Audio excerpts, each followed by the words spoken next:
Die Konstitusionele Hof het vandag 'n kernbepaling van die regering se beplande nasionale gesondheidsversekering ongrondwetlik verklaar en 'n groot feesviering word vir die Aardscape Theater se 55ste bestaanjaar beplan.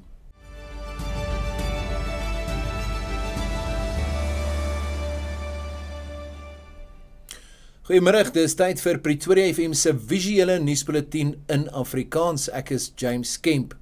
Die Konstitusionele Hof het 'n kernbepaling van die regering se beplande nasionale gesondheidsversekering ongrondwetlik verklaar.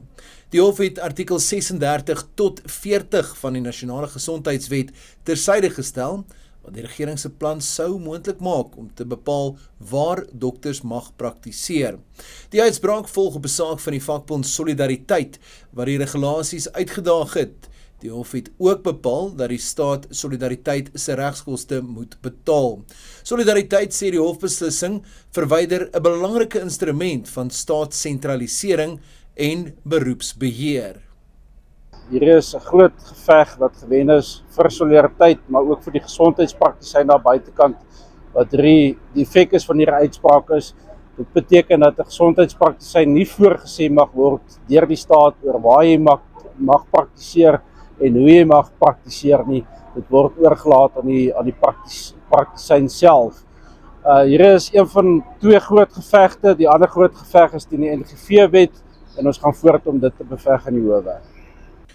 Die VF+ het die Grondwethof uitspraak verwelkom. Die party se parlementslid, Philip van Staden, sê die regering moet nou die NGV heroorweeg en eerder fokus op die verbetering van die bestaande openbare gesondheidsstelsel.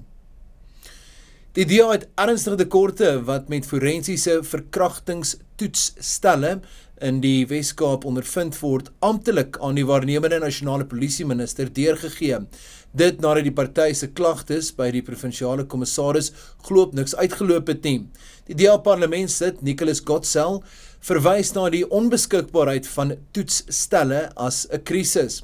Hy sê by die meeste gesinsgeweld, kinderbeskermings en seksuele oortredingseenhede waar hulle 'n oorsigbesoek gebring het, was daar geen D1 toetsstelle vir volwassenes of D7 toetsstelle vir kinders beskikbaar nie. Gottsel sê die toedrag van sake is ontstellend.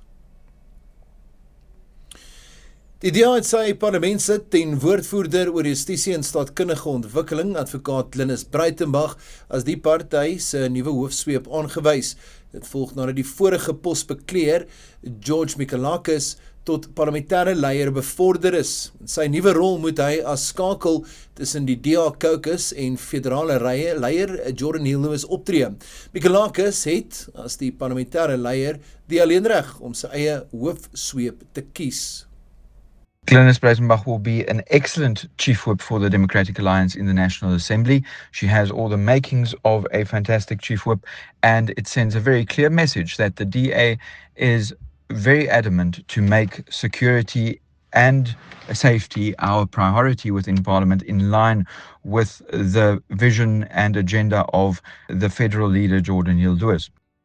Op die 80ste dag van die oorlog tussen die VSA en Iran het die Amerikaanse president Donald Trump gewaarsku dat Iran se tyd min raak om 'n vredesooreenkoms te sluit, te midde van berigte dat Amerika en Israel moontlik lugaanvalle op Iran se kragbronne beplan. Iran sê dat sy weermag gereed is om enige aggressie te stuit. Intussen duur Israeliese aanvalle in Libanon voort, ten spyte van die verlenging van die skietstilstand.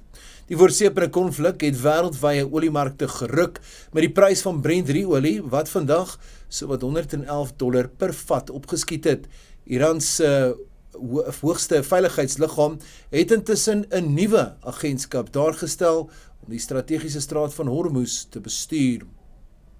Die Aardscape Theater in Kaapstad vier môre sy 55ste bestaanjaar sedert die opening van die destydse Nikomeland Theater in 1971. Die theater het volgens die uitvoerende hoof Marlene Leroux deur die jare ontwikkel tot 'n meer inklusiewe kulturele ruimte vir alle Suid-Afrikaners. Die vieringe sluit die onthulling van 'n gedenkmuur in wat Aardscape se geskiedenis oor 5,5 dekades uitbeeld. Die theater se verjaarsdag word ook met 'n gratis konsert deur jong plaaslike kunstenaars gevier. Dit dan jou nuusbulletin hier op Pretoria FM se YouTube kanaal. Ek is James Kemp En ek groet jou tot môre.